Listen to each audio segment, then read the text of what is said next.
So finally the One UI 9 update is out with the latest Galaxy foldables which were released yesterday.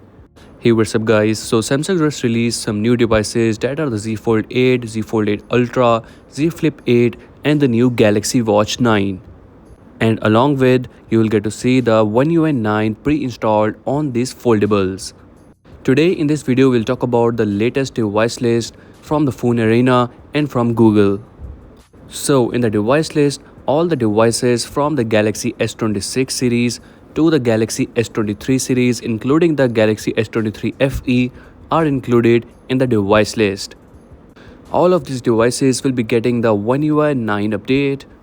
And if we talk about the foldables, so the latest Galaxy Z Fold and Flip 8 will get this pre-installed. And the Galaxy Z Fold 7 and Flip 7 till the Galaxy Z Fold 5 and Flip 5 are included in the device list of the One UI 9 update.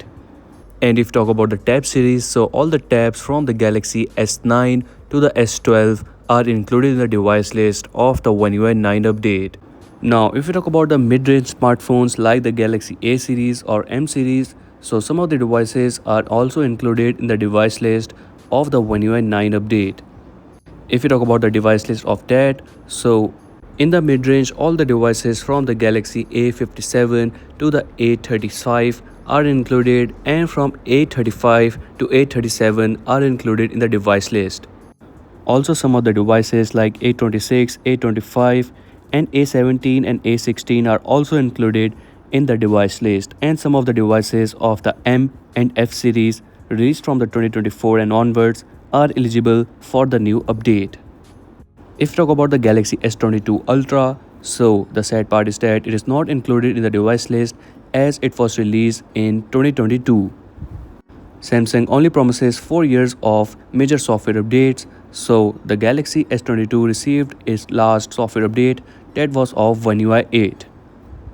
Now it will only receive some security patch levels and no major update will be included. By the way, there is a beta version also available of the One UI 9, but it is only available for the Galaxy S26 series. You can apply for the beta version in the Samsung members application. You will get to see a pop-up in the notices or in the Samsung members app. But make sure that your country and your device is eligible for the beta version first. And that's a wrap for today's video. This was some latest device list and some latest news regarding the One UI 9 update. Let me know the device that you are using currently and waiting for the One UI 9 update for. And if you're new on this channel, so make sure to like and subscribe as I will keep you updated with the new upcoming updates.